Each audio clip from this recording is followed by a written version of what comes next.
नमस्कार मित्रों, आप सभी का मेरे YouTube चैनल रियल ज्ञान विथ आरकेजी में स्वागत है।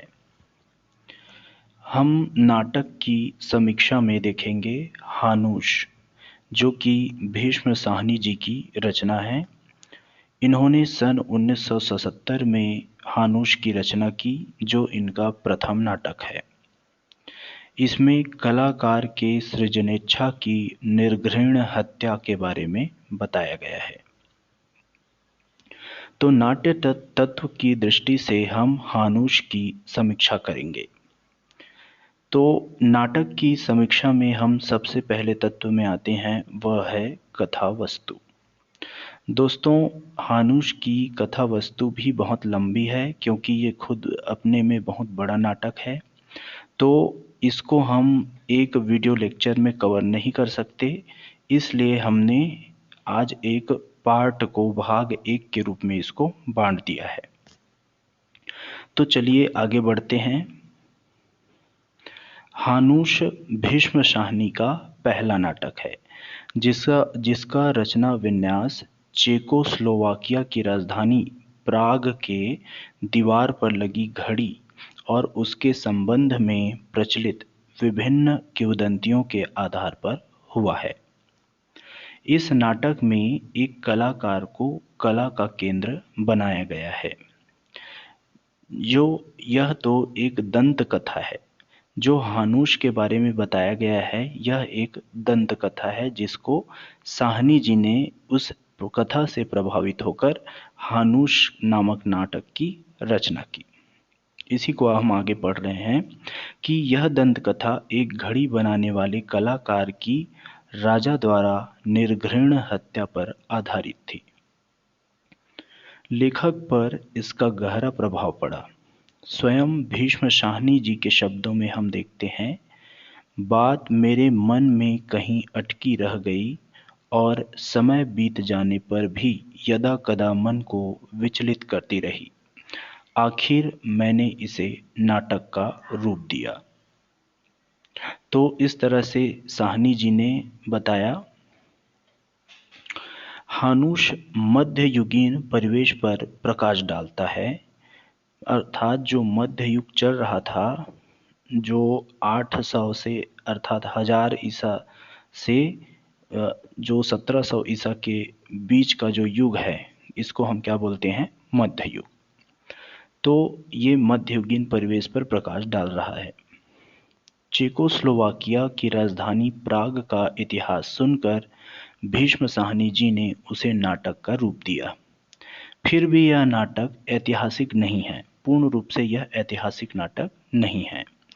नाटक में कुछ कल्पना भी है। इस नाटक में एक प्रतिभाशाली कलाकार की संवेदनात्मक अभिव्यक्ति है। प्रस्तुत नाटक में एक कलाकार का संघर्ष और राजनीतिक स्वार्थ का गहन तथा मार्मिक अंकन है। जयदेव तनेजा कहते हैं कि नाटक चेकोस्लोवाकिया के मध्ययुगीन परिवेश में ऐसी विडंबना भरी मानवीय स्थिति दिखाने की कोशिश करता है, जो अपनी त्रासदी में ताजमहल के सौंदर्य श्रेष्ठता, कलाकारों और गलियों जैसे सत्यदृष्टा वैज्ञानिक की क्रूर नीति की याद को हम गैलीलियो जैसे सत्यनिष्ठा वैज्ञानिक की क्रूर नीति की याद को ताजा कर देता है। तो इस तरह से जिस प्रकार गैलीलियो जी के साथ अन्याय किया गया, उसी तरह हानूश के साथ कैसे अन्याय किया गया, इसके बारे में इसमें बताया गया है। हानूश की कथा वस्तु को हम 3 अंकों में देखते हैं, अर्थात उनकी कथा वस्तु 3 अंकों में संपन्न होती है, जिसमें से आज हम प्रथम और द्वितीय अंक को देखेंगे। प्रथम अंक, नाटक का नायक हानूश नामक एक सामान्य कुफल साज है। कुफल साज का अर्थ है घड़ी बनाने वाला, घड़ी सुधारक। उसकी पत्नी कात्या इसमें नायिका है। नाटक के अन्य प्रमुख पात्र हानूश का पादरी भाई, बूढ़ा लोहार, एमिल, यानका, जेकब एवं बादशाह सलामत है। इन प्रमुख पात्रों के चरित्र चित्रण में नाटककार सफल हुए हैं। नाटककार ने इसमें मध्ययुगीन विदेशी देश का वातावरण का चित्रण बखूबी से किया है और यह एक यथार्थवादी नाटक है। इसमें पात्रानुकूल सहज बोलचाल की उर्दू मिश्रित भाषा का सफल प्रयोग हुआ है। हानुश एक साधारण कुफलसाज है, लेकिन उसके सिर पर एक धुन सवार होती है घड़ी बनाने की, अर्थात वह घड़ी बनाना चाहता है और घड़ी बनाने की धुन में वह अपने परिवार की आर्थिक स्थिति की ओर अक्सर अनदेखी करता है। 17 वर्षों के अथक परिश्रम के बाद वह देश की पहली घड़ी बनाने में कामयाब हो जाता है। तो इस तरह से जो कात्या है इन दिनों अभावग्रस्त जिंदगी बसर करनी पड़ती है, अर्थात जो 17 वर्षों का परिश्रम करता है, तो इन 17 वर्षों में कात्या को बहुत ही संकटग्रस्त जिंदगी कात्या अर्थात उसकी पत्नी को अभावग्रस्त जिंदगी बसर करनी पड़ती है। नाटक के आरंभ में ही हानुश की पत्नी अर्थात कात्या इसको लेकर हानुश के पादरी भाई से शिकायत करती है। वह कहती है कि मैंने आज तक आपके सामने मुंह नहीं खोला, लेकिन अब मैं मजबूर हो गई हूं। इस तरह से घर नहीं चल सकता। तो इस तरह से कात्या कहती है। हानुश में भीष्म साहनी जी ने एक सीमित दायरे में भौतिक आवश्यकताओं को स्वीकार करते हैं। भौतिक जगत की आवश्यकता व्यक्ति के लिए कितनी अनिवार्य होती है, इसका दर्दनाक चित्रण इस हानुश नाटक में हुआ है। जिस समय हानुश में भीष्म साहनी जी ने एक सीमित दायरे में भौतिक आवश्यकता स्वीकार करते हैं,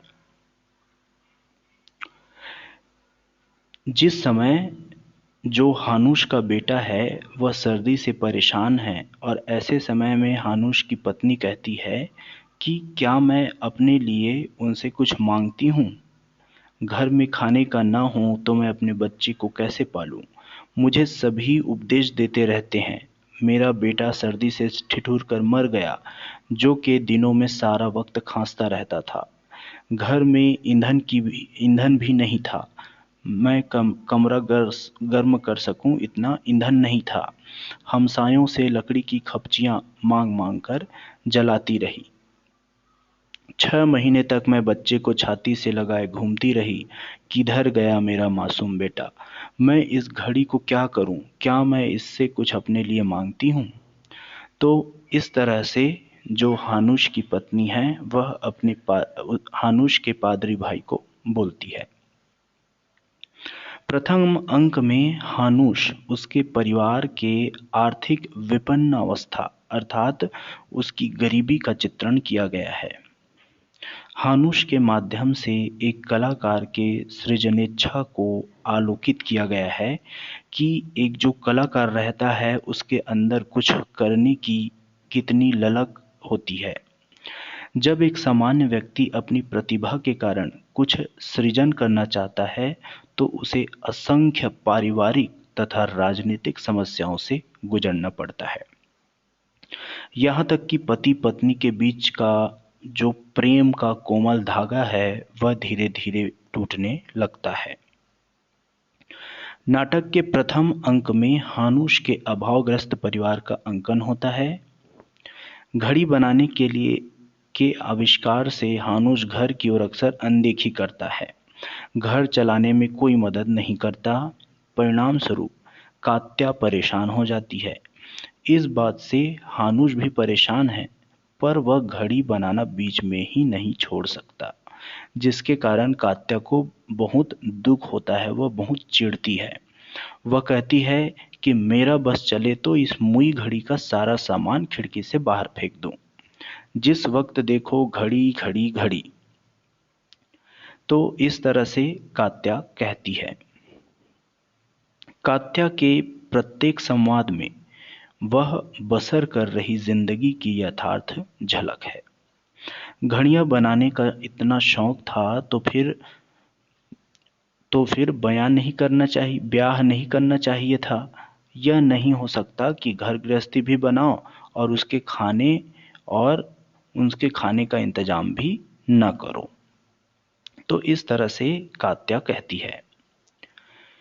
हानूश कभी ताले बनाता है तो कभी 10-10 दिन निकम्मा बेकार घड़ी में बनाने में लगा रहता है।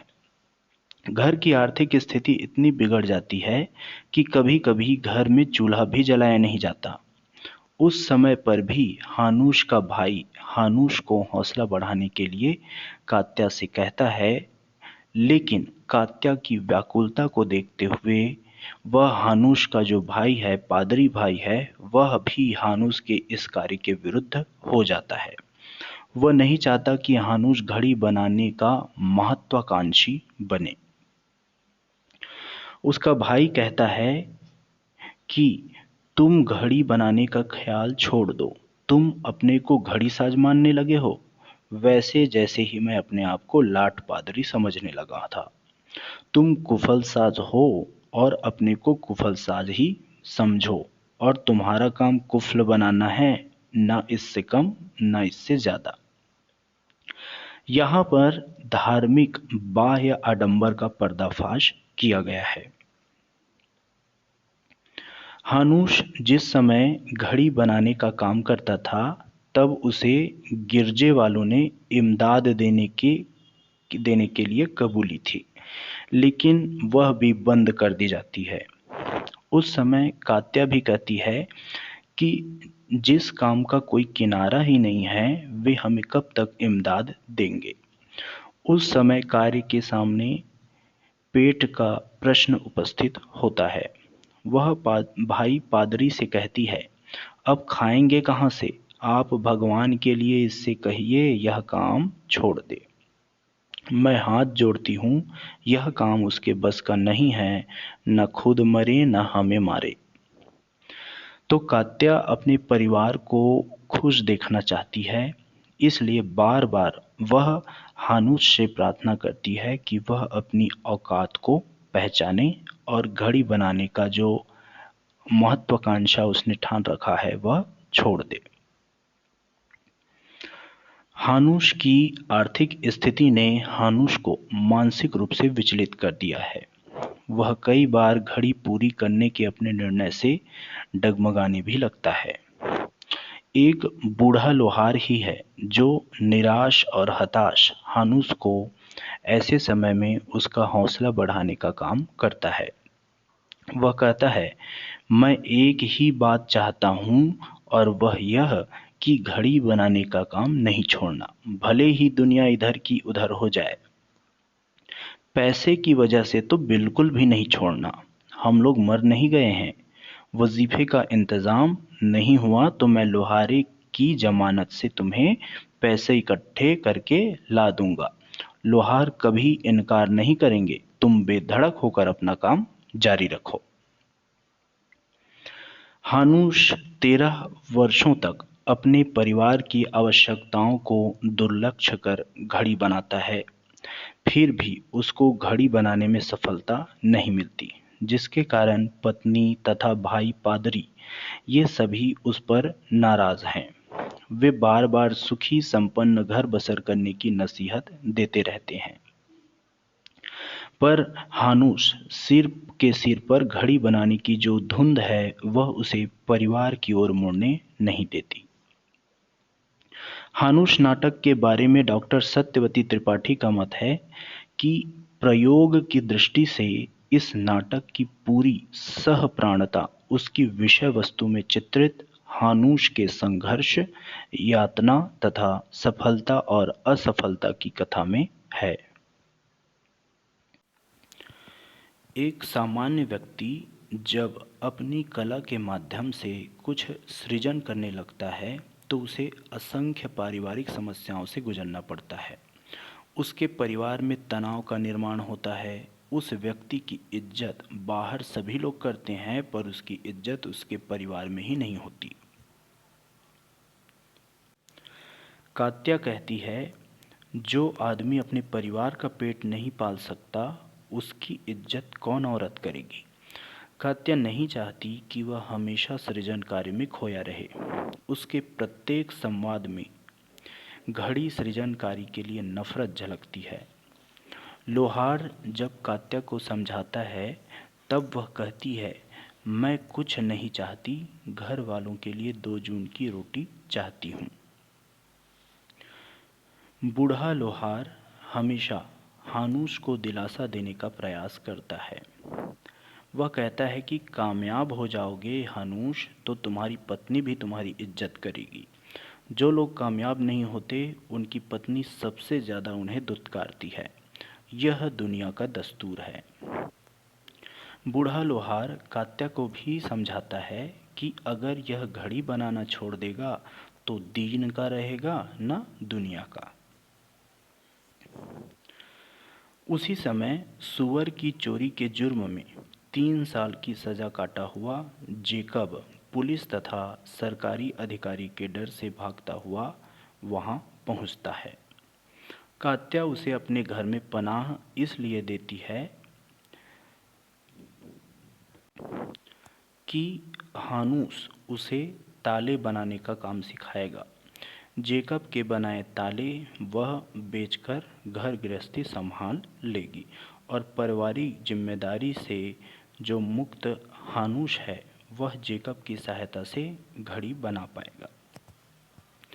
कात्या उससे कहती है, अर्थात हानूस से कहती है कि तुम इसे रख लो, तुम इसे ताले बनाना सिखा दो, मैं ताले बनाने का काम पर इसको लगा लूँगी, यह बनाएगा और मैं बेचाया करूँगी, तुम इसे रख लो। प्रथम अंक में घड़ी बनाने के लिए कात्या तथा भाई पादरी नफरत करते हैं, किंतु जो बूढ़ा लोहार रहता है उसको शाब्दिक तथा आर्थिक प्रोत्साहन देने को तैयार होता है। बूढ़े लोहार का हानूस को जो प्रोत्साहन है वह हानूस तथा हानूस जैसे कलाकार प्रतिभाशाली सृजनात्मक शक्ति को जीवित रखने की कोशिश मानी जा सकती है। नाटक के द्वितीय अंक में शोषणकारी स्वार्थी राजनीति और दमनकारी शक्तियों की पहचान नाटककार ने कराई है। सालों की अनवरत साधना के बाद जब हानूस घड़ी बनाने की कल्पना साकार हो जाती है तब इसके बारे में बताया। तो इन दिनों हानूस को जीवन में कई उतार चढ़ाव झेलने पड़े। आर्थिक विपन्नता का सामना करना पड़ा। अंततः कई लोगों के प्रोत्साहन और सहयोग से वह अपनी घड़ी बनाने में कामयाब बन जाता है। नगर पालिका के सदस्य 5 सालों तक हानूस को घड़ी बनाने के लिए आर्थिक सहायता में वजीफ़ा देते हैं। लोहार घड़ी की कमानियाँ, लीवर, छड़, चक्कर आदि चीज़ें हानूस की सूचना के अनुसार बनवा देता है और हानूस के इन सब कामों में जेकब जो है वह हाथ बटाता है।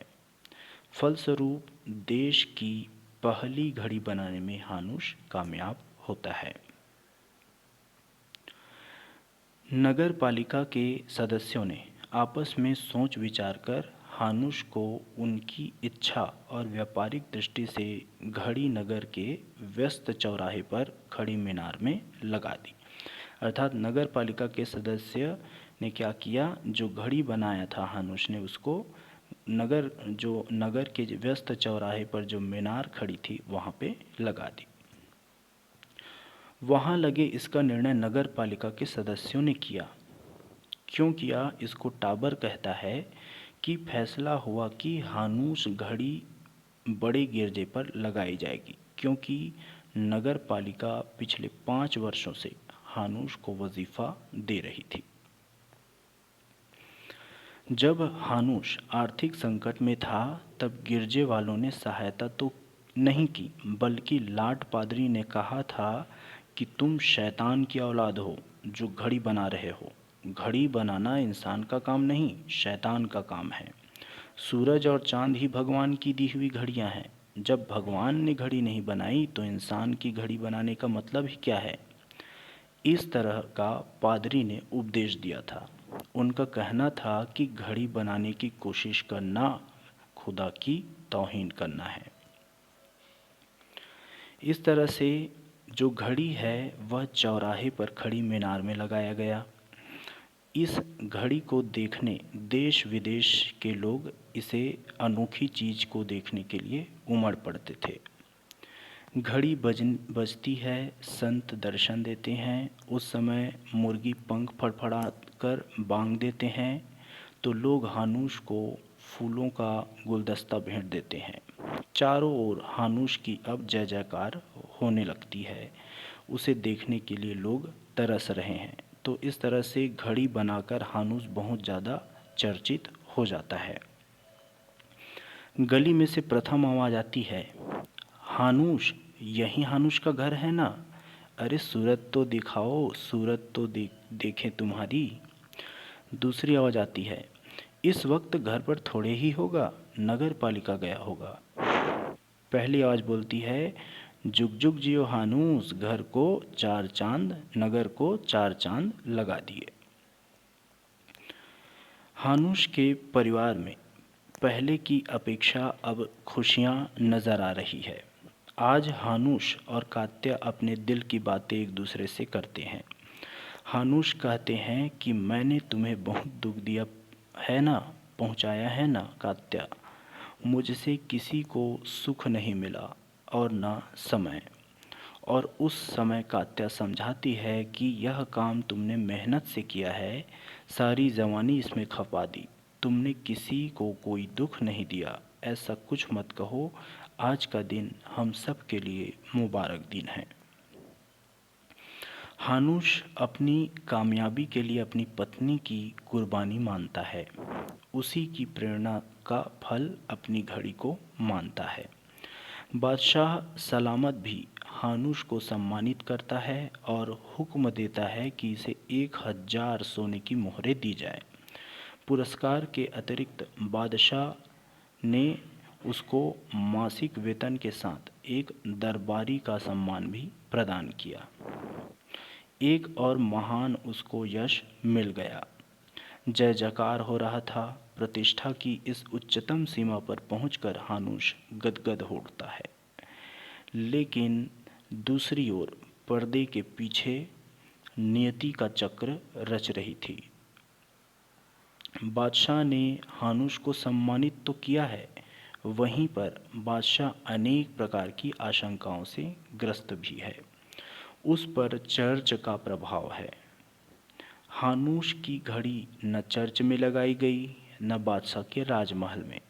घड़ी बादशाह की पूर्व अनुमति के बिना नगर पालिका के चौराहे पर लगाई गई, जिससे बादशाह को षड्यंत्र व उपेक्षा की गंध आती है। बादशाह की इजाज़त के बगैर घड़ी लगाई जाने के कारण वह आग बबूला हो जाता है।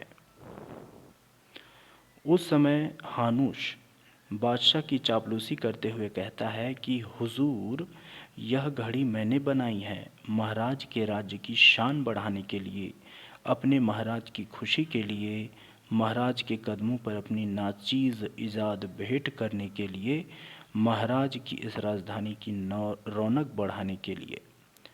तो इस तरह से हानूश कहता है।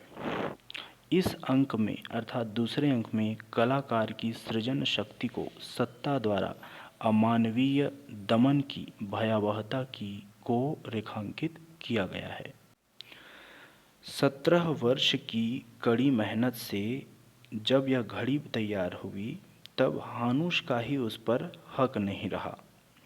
विभिन्न शक्तियां कलाकार की प्रतिभा का शोषण करने के लिए जागृत होती है। इस संदर्भ में सत्यवती त्रिपाठी कहती है, समाज को अपनी मर्जी से चलाने वाली शोषणकारी और दमनकारी शक्तियों की पहचान कराई गई है।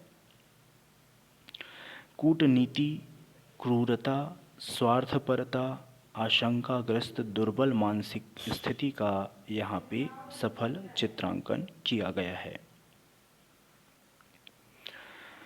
बादशाह सोचता है कि यदि उसी प्रकार की हानूश दूसरी घड़ी बनाएगा तो इस घड़ी की कोई प्रतिष्ठा नहीं रहेगी। हानूश के रवैये को देखकर महाराज को विश्वास होता है कि यह आदमी आगे भी घड़ी बना सकता है। बादशाह नहीं चाहता कि और कोई इस तरह की घड़ी बनाए। इस घड़ी को ही वे पहली और अंतिम घड़ी कहते हैं। वे कहते हैं कि अगर हमें पता चला कि कोई और घड़ी लुक छिप कर बन रहा है तो उसे हम कड़ी सज़ा देंगे, मगर इस आदमी का कोई एतबार नहीं है। 17 साल की तक यह घड़ी बनाता रहा और हमें इसकी खबर तक नहीं हुई। चुपचाप नगर पालिका पर लगा दिया गया। हमें बाद में खबर दी गई। हमें उस वक्त बताया गया जब घड़ी लग चुकी थी। ऐसे आदमी पर कड़ी निगरानी रखने की ज़रूरत है। बादशाह सलामत को इस पर यकीन नहीं आता है कि 17 साल तक जो घड़ी बनाई गई और उसको खबर ही नहीं रही। तब भ्रष्ट राजनीति का सिर्फ हानूश की सृजन शक्ति को खत्म नहीं करती, बल्कि उसके आँखों से महरूम कर दिया जाए, उसकी दोनों आँखें निकाल दी जाए। उसकी आँखें नहीं होंगी तो और घड़ियाँ नहीं बना सकेगा। तो इस तरह से राजा ने हुक्म दे दिया हानूश की आँखें निकालने के लिए। हानूश की आँखें निकालना यह सत्ता की अत्यंत भयानक कूटनीति है, जिसमें सृजन कार्य के कारण पारिवारिक विपन्नता है तथा सत्ता की स्वार्थ मुद्रा भी है। इस पर डॉक्टर चंद्रशेखर कहते हैं कि भीष्म साहनी ने हानूस में निरंकुश सृजन धर्मिता और उसके पुरस्कार का एक भयंकर यथार्थ प्रस्तुत किया है। एक ओर सृष्टिच्छा अर्थात सृजन इच्छा के भीतरी तनाव और युद्ध है, पारिवारिक विपन्नता में अवमानना, तिरस्कार और उपेक्षा का दंश है, तो दूसरी ओर सृजन की संकल्पित मुद्रा है। तो इस दूसरे अंक में नाटककार की सशक्त अभिव्यक्ति है। हानूश की आंखें निकालने के आदेश से हानूश व्याकुल हो जाता है। यहाँ पर राजा अपने आप को सुरक्षितता पाने के लिए एक सामान्य व्यक्ति का शोषण करता है। आदेश को सुनकर हानूश का चेहरा जर्द पड़ जाता है। हानूश घबरा जाता है। बादशाह के सामने घुटने टेकते हुए गिड़गिड़ाता है, मालिक, मालिक, यह जुल्म नहीं करो। मुझे जिंदा दफना दो मालिक, पर मुझे अंधा न बनाओ मालिक। हानूश व्याकुल स्थिति हो जाता है। उसकी स्थिति व्याकुल हानूश स्थिति के कारण चारों ओर सन्नाटा छा जाता है। उसी समय घड़ी बजने लगती है। महाराज घड़ी की आवाज़ सुनकर मंत्रमुग्ध खड़े रह जाते हैं।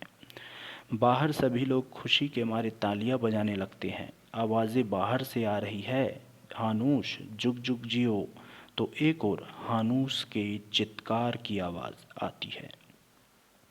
यहाँ पर हानूश के सृजन शक्ति का क्रूर राजनीति द्वारा दमन होता नजर आता है।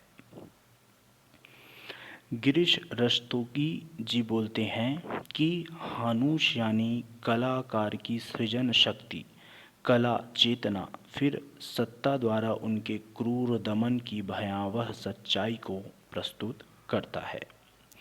भीष्म साहनी का यह रंगधर्मी नाटक हानूश, जिसमें उन्होंने एक ओर कलाकार की दुर्दमनीय सृजन इच्छा और उसकी निरीहता को रूपायित किया है, तो दूसरी ओर धर्म और सत्ता के गठबंधन के साथ सामाजिक शक्तियों के संघर्ष को मार्मिक अभिव्यक्ति दी है।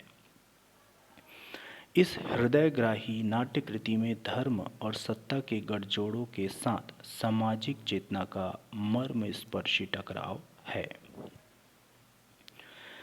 देवेंद्रनाथ अंकुर जी कहते हैं कि हानूश एक यथार्थवादी गद्य शैली में व्यवस्था और कलाकार के आपसी संबंधों पर बहुत तीखी तक टिप्पणी करता है। हानूश लोक कथा शिल्प में है और बेहद सपाट है, किंतु असर में बेहद गहरा है। तो दोस्तों, इस तरह से हमने हानूश की जो कथा वस्तु है उसके प्रथम और द्वितीय अंक को देखा, तो इस लेक्चर में मैंने उनकी कथा वस्तु का प्रथम और द्वितीय भाग बताया। आगे आने वाले लेक्चर में मैं इसका अंतिम भाग तृतीय अंक बताऊंगा और साथ साथ इनकी इस नाटक की समीक्षा करेंगे। तो आपको यह वीडियो कैसा लगा कमेंट बॉक्स में ज़रूर बताएं। मेरे वीडियो को लाइक, शेयर और कमेंट ज़रूर करें। सब्सक्राइब करना ना भूलें। धन्यवाद।